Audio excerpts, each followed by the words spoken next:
I think Team Flux can be flexible in terms of when it comes to gold lane.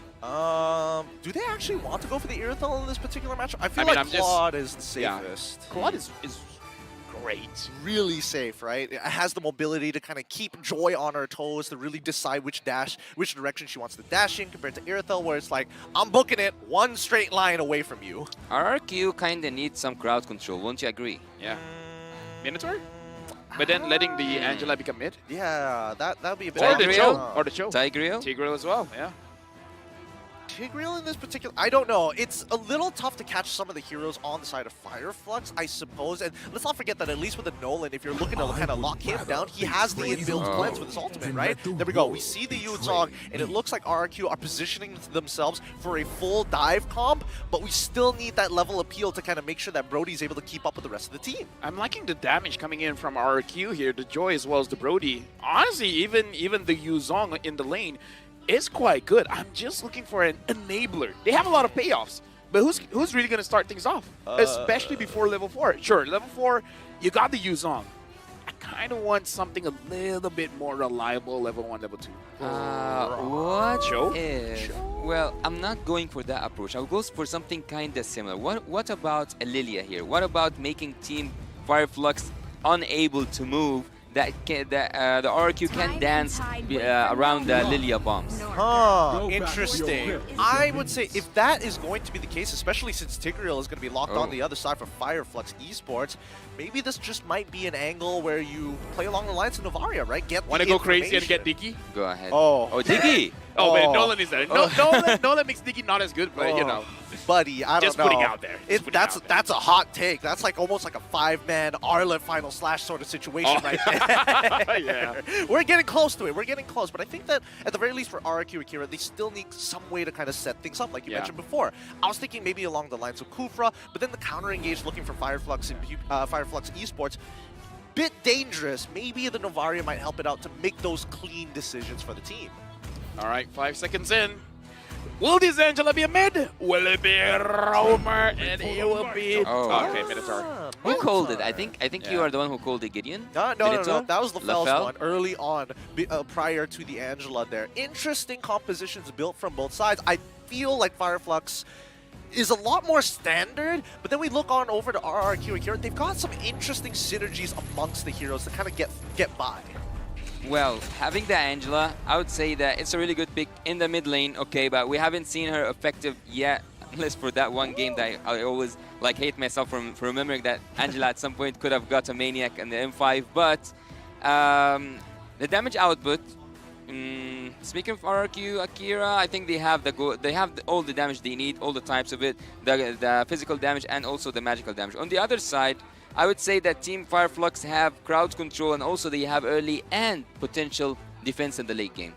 With that being said, with all the combinations that we are seeing for Fireflux Impunity, is it going to be enough to take it to the next level against RRQ Akira? Let's jump into the Land of Dawn and find out to settle this debate once and for all in our very first match in this best of 3 series. Welcome to the Land of Dawn. We have Fireflux Esports on the blue side up against RRQ Akira on the red side. Starting things off, I can already see Luis trying to slow TNZ down a little bit. Apex 47 is there, but looks like they're not going to commit just yet. Luis is just trying to slow things down and be like, hey, guy, we can take our time. We got all day. We're just the second series of the day. We don't need to be that fast. Attacking early on in this, let's say, stage. Both teams, if someone were... what happened? What did they make? Apex. Do it to him. Reset. Reset it. Reset. Evil. Okay, no. Evil desk. Evil desk. I mean, that's what you expect from Tigreal, right? I mean, looking at the emblems, like he's built to do so as well. He's got Wilderness Blessing and as well as the agility. He's got the movement speed to kind of stay ahead of the game. But look, we have seen. I actually remember Zorn was the one who did that. He lost his flicker earlier on as if I'm not mistaken, a Grok. Yeah. So if the same thing happened with Luis here, he will lose his life more than one time. And at this time, electrifying piece. I mean, to be fair, even though Zorn died a lot, the team still won. Right? Yeah. Right? Still won. That's true. That's true. But I mean that if Minotaur lost his flicker, he will be punished to away. He will be so squishy by the mid game. Well, let's see, right? We've seen both angles before. All We've right. seen him lose his flicker early on and then afterwards become really, really squishy. But we've also seen the opposite where we've seen him play a more counter-engaged, objective-based type game where we're waiting for the opponents to come at us. And considering that Apex is playing Tigreal, the onus is on him to kind of wait it out. Whoever holds the ult the longest generally has an advantage. Oh. Takashi understanding that the gank is coming, making sure that he stays safe because this Yuzong is going to be very important in this turtle fight. Yeah, Rosa already stole his... Yeah, he did steal the Minotaur, right? I didn't, Yep, okay, yep, yeah, he the did Minotaur. steal. He will use it even before the Minotaur. That's funny. Oh, that was so good. Forcing that retreat out, making sure that, yeah, there's no way a turtle contest is going to come by. It's his presence, the presence of the Tigreal, knowing that he wants to reset you. Do you imagine the disaster that Team RRQ Akira are gonna face if they saw a penalty zone with the stolen Minotaur ult and also the Tigreal? Can you imagine that situation? Oh, that's going to be super devastating. Speaking of which, Takashi and Alien are just 1v1 each other. And even Saigon was like, do you want my help, bro? And Takashi's like, nah, fam, I'm good. Yeah, it's fine. And I think Alien won out on that trade. It did. I mean, he did commit the ultimate. He didn't get the Black Dragon form out of Takashi, but he is ahead in EXP. Takashi trading for a little too long, ended up missing a minion down by when it was pushed into the turret as Fireflux were looking for. Oh, Logic coming in from Apex 47. There's nowhere for Luis to go. Gets taken down. No need to use that flicker anymore, just die first blood. Oh no, no setup there. Can't really do much. This is got to be a little frustrating. No holes so far for the side of Fireflux Esports. Yep, Saigon, I kind of feel like he committed to that hard guard a little bit too early. Gusta Lagusta wasn't in any real trouble there. Yeah, I think, again, way too early, down by bot side. A lot of focus there, but RRQ Akira, when are we expecting them to actually take the initiative against Fireflux Esports? King. I didn't think that we will see an assassin-to-assassin jungle here. I kinda lean towards seeing an utility hero, even though I don't like it. Oh, what's that, steal? Yep, TNZ got this kill, and King tried to do a little bit onto Rosa as well as TNZ. At this point, Fireflux Esports, they're just, in a way, baiting things out while taking what they want. Yep. It feels like RRQ Akira right now are a little too responsive to what Fireflux Esports is doing, and they're getting away with a lot, right? That's why we are seeing this 2K lead start to develop for the side of Fireflux, and hopefully they're able to extend it some more, because proactive plays aren't exactly happening across the map just yet, and because of the delays and the forcing of King's Retribution, it's making it tough to kind of set up the fight around the turtle, which is what RRQ Akira intended in the first place. Even though I wouldn't agree that much about the counter, so it was an idea in my head, not with you, Gideon, but there was this wild idea in my head, like, RQ are the one responding, even though Fireflux are the one who are supposed to counter-engage with the picks they have. But yet, they are the ones who are making the first moves, and they are the ones who are actually winning every trade. Oh yeah, 2,400 goal lead, and I believe it's all just Fireflux taking the farm from RRQ Akira. Now it looks like RRQ Akira, they do want to contest for this turtle, but there's a lot of members from Fireflux here. Apex 47, Luis committing to the Minotaur way too early. Takashi comes in with a Black Dragon form, same as Rosa. Goes for Luis. Luis having to use the flicker early on.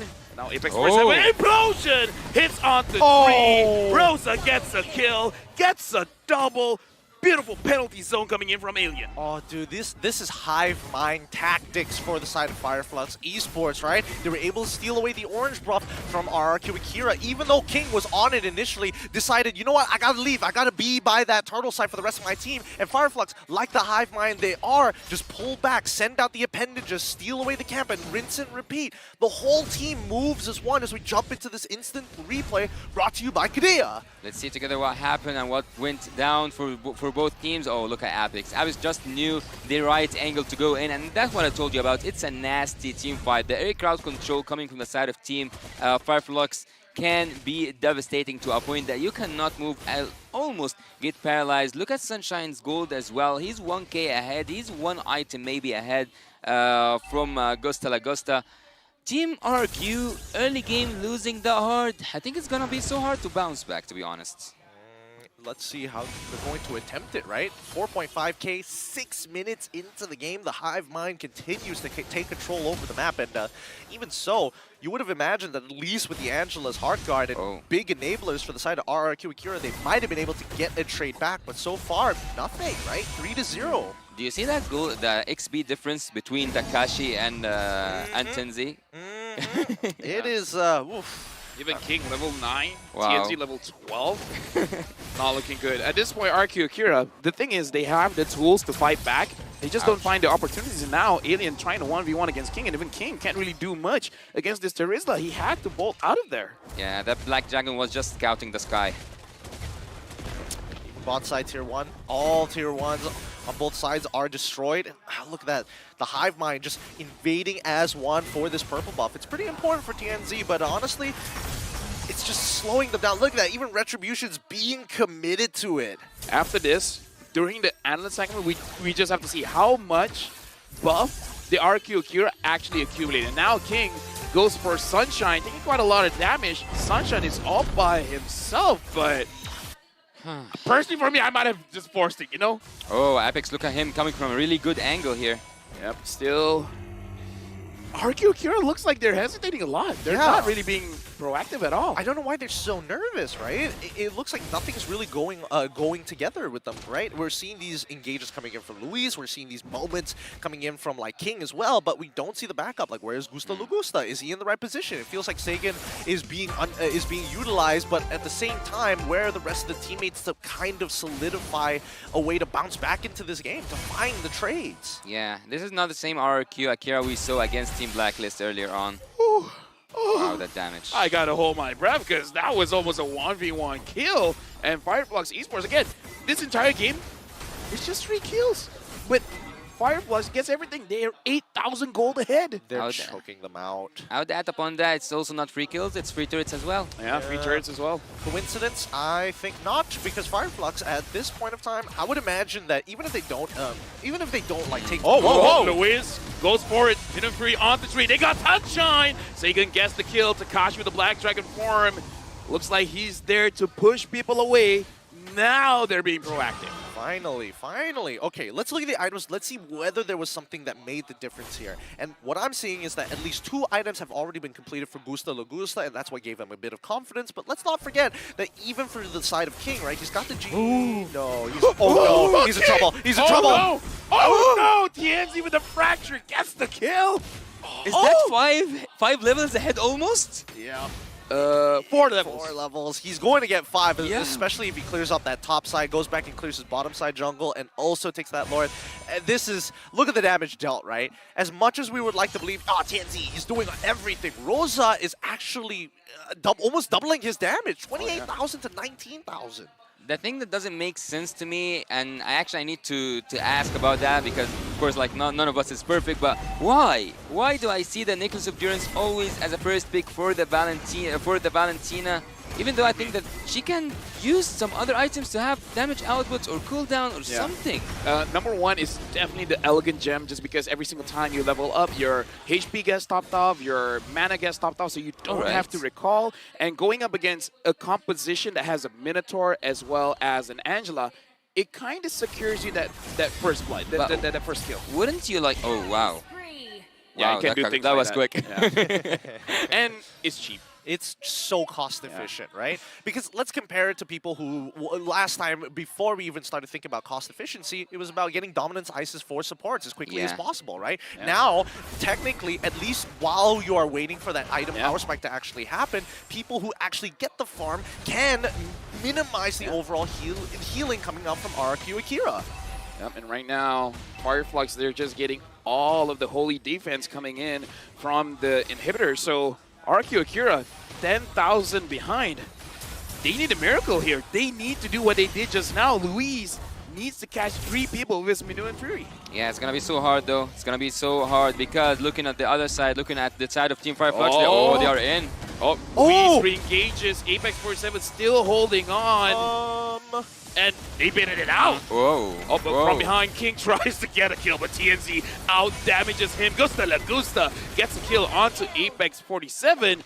Good engages by both teams. Yeah, really good engagers actually. Fireflux, they layered that very, very well. They're like, Rosa, he had the flicker, knew that the Minoan Fury is going to get something out of RRQ Akira, and once that trigger was pulled, Akira bit onto the bait. They forgot about the penalty zone. They almost forgot that Tanzi has an inbuilt cleanse inside of it. And Apex, he tried his best. He ended up going down, but a 2-for-1 trade for a support, more than worth it, especially with 2 inhibitors. And honestly, all the inhibitors into the hands of Fireflux and Beauty. 13k gold lead, the biggest one we've seen, 11 minutes going to 12 into this game. That's a huge loss for Team RRQ, losing all the inhibitor turrets just with a matter. Oh, did you see? Yeah, it just like took him 2 hits to take the orange buff. 10.7k to 5.8.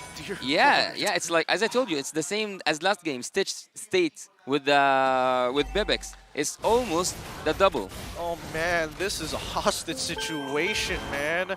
Oh boy. This is, yeah, I'm gonna take the earthquake alarm because this is a disaster coming in for RRQ Akira. Hopefully everyone stays safe out there. We wish everyone all the best and stay safe. Yeah, stay safe. Please. Contact your loved ones if you can. Make sure you go to the authorities as soon as possible if you are in some trouble. Now, as we jump back into the game, and hopefully on a lighter mood, 18 seconds until the next upcoming Lord. And hopefully that's going to be what it takes for Fireflux Esports to close out this match.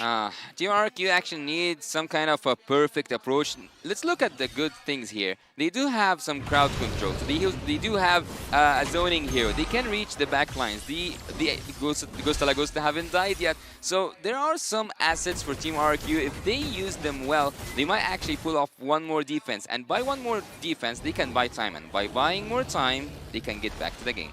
Is that a Lord or a buff? That was fast. Yeah, it was fast. Once again, Apex. Implosion. Going in, Luis finds 3, but Luis gets taken down. He took way too much damage. Alien goes in onto Gusta Lagusta. Takashi trying to zone everyone away. Alien is basically 1v3 at this point. Takashi can't take the damage coming in from Rosa. It's just too much. It's just too much. It's checkmate, man. It's already checkmate. And Fireflux looking to end it. Flickers forward, Rosa doesn't care at this point, and King gets taken down by TNZ. Rosa finally goes down to Gusta Lagusta, but he's gonna get taken down as well. Game 1 goes to Fireflux Esports.